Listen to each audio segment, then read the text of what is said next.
Новогодишно поздравление към многострадалния български народ от Йоло Денев, пратеник на Бог Тангра. Братя и сестри българи, всяка нова година идва с неизвестното, с надеждата да бъде по-добра, по-щастлива, да ни се сбъднат красивите мечти. С болка и съжаление казвам, че това не се случва в България за много хора. Милиони. И сега знаем предварително, че ще бъде по-лоша от информацията на правителството. Прави неразумно 13 милиарда заем да плаща за грабени 6 милиарда в мафиотската КТ банка за връщане на заем и за скрити разходи. Не се предвижда производство, промишлеността, селското стопанство, образование и увеличение на ниските заплати и пенсии. Престъпно и позорно е това отношение към българския народ. Стотици българи, с които разговарях или предлагах моите към 50 книги, от които много са патриотични, махат с ръка и казват: с България е свършено, не ми говори за България, всичко е в ръцете на мафията. Разбира се, че фактите говорят като богове и са очевадни. 25 години управляващите червени глутници от партии и политици провеждат невиждан геноцид и война срещу България и българския народ. С всички средства, огромни грабежи, безработица, мизерия, изгонване на 2 милиона млади българи специалисти на Запад, страхотна престъпност, битова проституция на Запад в християнска Европа. Даже няма програма за развитие и промена към добро.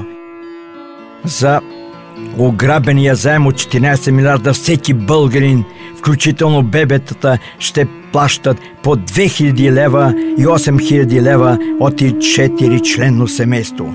А ако само един работи с ниска заплата или си безработен, над нас виси дамоклева меч на грабежи, мизерия и престъпност. Не само един Левски, но и милиони българи висят на смъртното безсило от грабежи, мизерия, безработица, престъпност, насилие и страх. Противодействаме ли ефективно за промяна? Овцята блее, кучето лае, маймуните в Африка, като видят, че свършват бананите на едно дърво, отиват на друго, а ние гласуваме и чакаме от същата партия банани, които са ни лъгали в предишно управление. И сега се радваме на 3 лева увеличение на пенсиите, за да си купим едно мляко при пенсия 150 лева. И за това Йоло бие камбаната на тревогата. В същото време няма никакво наказание и затвор за заграбените стотици милиарди, за зловещата приватизация, за 2500 предприятия унищожени до земята, заводи, предприятия, животновъдни ферми, зеленчукови, овощни и лозарски градини, хиляди училища и читалища и обезлюдени села, като след атомна бомбардировка. Продължават нагло да грабят. Било военна тайна, разни договори, КТБ, тефтерчето на Златанов, Южен поток. Фирми на БСП, ГЕРБ, ДПС вземат милиарди и цената скача 3 пъти, защото съдебната система е мафиотска, назначена от управляващите и защитава мафията. Такова е било трагичното положение преди Крум Велики.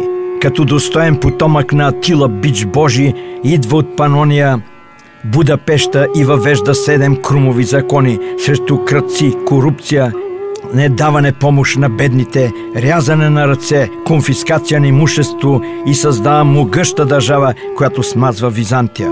Владици и попове ни съветват да сме смирени овце и да блеем за 3 лева увеличение на ниските пенсии, да си купим един хляб и едно мляко и да се радваме, че сме оживели и този ден.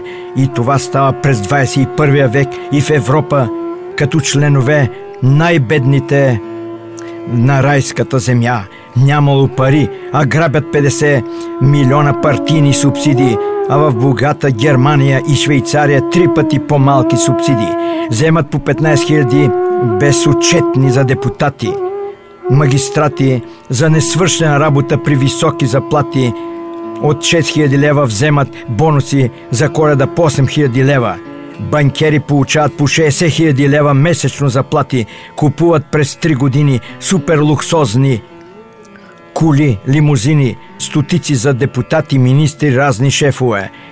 А в богатите държави, като Германия и Швейцария, по 3 коли пред парламента и се движат с такси и трамваи. Ще бъдем ли достойни потомци на великите българи, Мутун, император през 2 век, който обкръжава 300 000 китайска армия с 400 000 конници и Китай плаща на българите годишен данък? Рим и Византия плащат годишен данък на Атила, а победите на Крум, Симеон, Иван Асен II и Вайло на Шипка в сръбско-българската война през 85 година, Калоян, Спартак.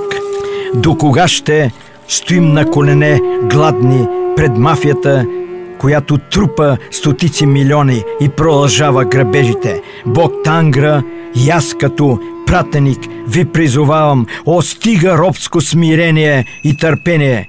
Стига сами да си качваме въжето на шията и сами да си слагаме главите на дръвника пред брадвите на мафията. Да се обединим в мощно движение България на народа и България на гладния народ и да се освободим от българско робство, от Европейския съюз, който унищожи икономиката на България, от САЩ, от турско.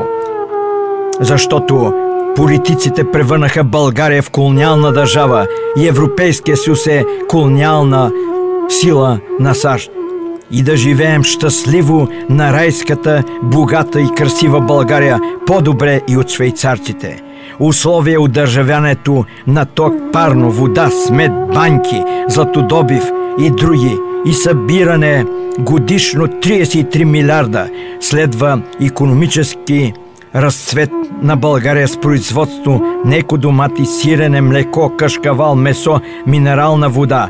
Следва най-ниската пенсия да бъде 6000 лева и най-ниската заплата 1200 лева. Ако това не се реализира след удържавянето, аз съм готов на площада да ме правят на кайма. Това е моята гаранция. И няма да има безработица, няма да има битова престъпност, връщане на заграбените милиарди от мафията. Децата ни, младежите ще се върнат при родители, приятели на райската земя. Моля ви, заклевам ви, брати и сестри, да се обединим движение България народа за възраждане. Бог Тангра и Йол ви желаят здраве, късмет, мечти и букети от радости и щастие на вас, семейства, родители, деца и внуци.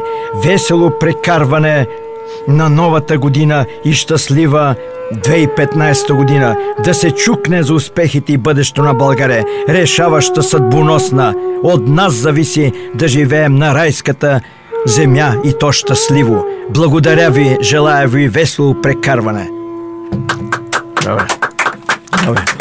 Добре.